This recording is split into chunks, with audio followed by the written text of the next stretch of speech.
As we get started on today's video, we have a pretty interesting tweet from Nerd Nation Unbox that talks about how Teresa Goody Guillen, a former SEC litigator, talks about how one of the most helpful things about the Hinman speech is the fact that it's difficult to get around. What catches my eye the most is how so far we've noticed a couple of the SEC officials keep referring to the Howey Test as three-pronged. Does anyone else feel that the SEC are just trying to change things up so that they fit their narrative? Listen in.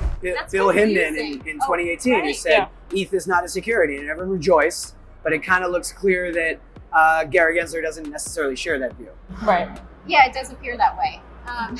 But one of the things that was helpful about that is it is very difficult to argue that somebody of that stature in that position at the SEC did an analysis, and his analysis was that ETH is not a security, for then to say it's unreasonable for somebody to have that same viewpoint when you have somebody of that stature in that position who has that viewpoint. Right. So that's one of the really helpful things I think about the Bill Hinman speech that is difficult to get around. Now with Merge, I think Gary Gensler is probably going to take this as an opportunity to try and distinguish that prior analysis, from a current analysis.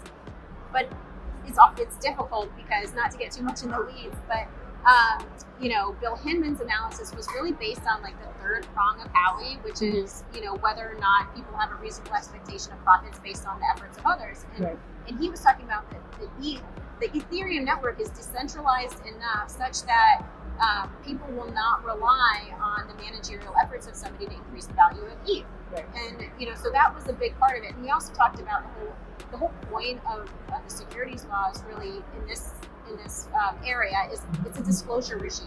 Mm-hmm. And so the disclosure regime is trying to redress the issue of information asymmetry between an insider and an outsider.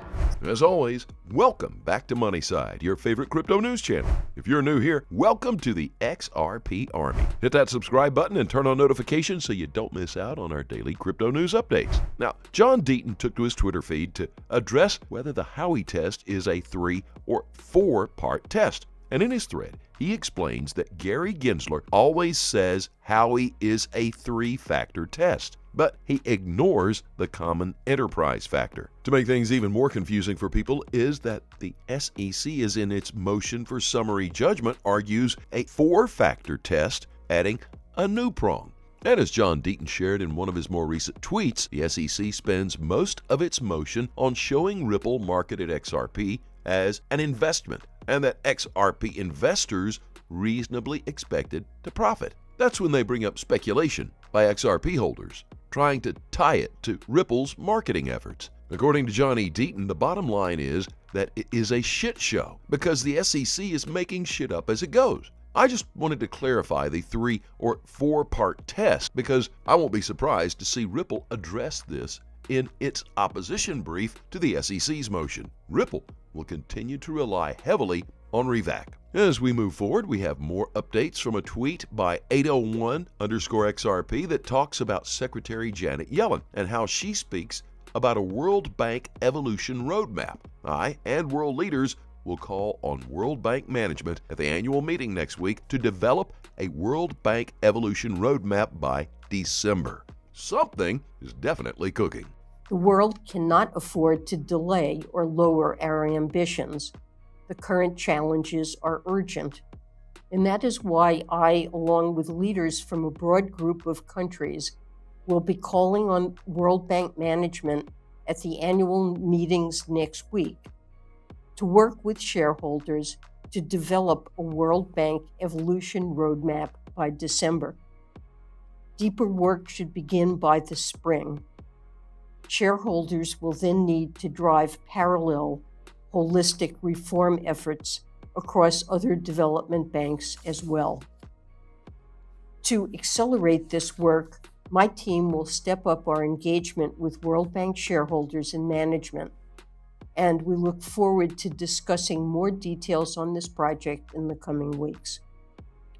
In more interesting news today, here's a tweet from Digital Asset Investor. He tweets, they didn't have any problem with how the SEC was regulating when they bought Bitcoin and Ethereum were getting free passes. Then came Ethereum Gate. Now they all want comprehensive legislation. Yet these are the same people who had no problem with agreeing with the SEC a while back when it suited Ethereum. Quash innovation. What do you think of how Gary Gensler, the chair of the SEC, and how he's approaching it? One of the things that I hear from founders is that they're very confused because they get told, come in, register, just come in and talk to us.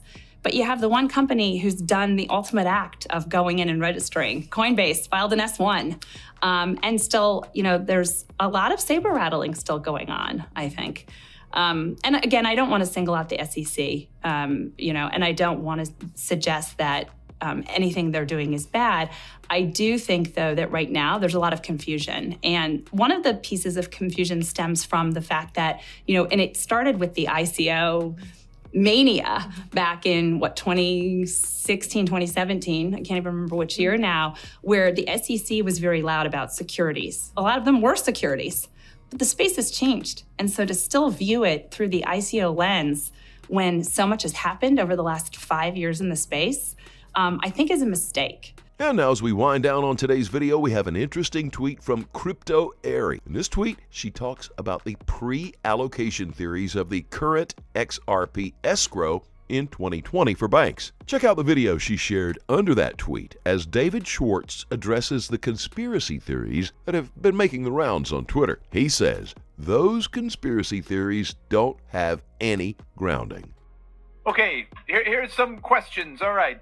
Are current escrow XRP held for central banks to utilize in the current financial crisis as per the new inclusion to the CARES Act? There's a lot of conspiracy theories and speculation on Twitter that people just sort of make things up out of whole cloth.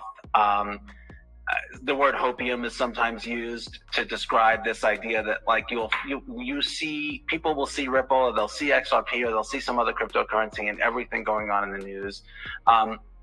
There's certainly big things going on that we have not, that we don't always announce, but those conspiracy theories don't have any grounding. As always, do your own research and always trade safely, guys.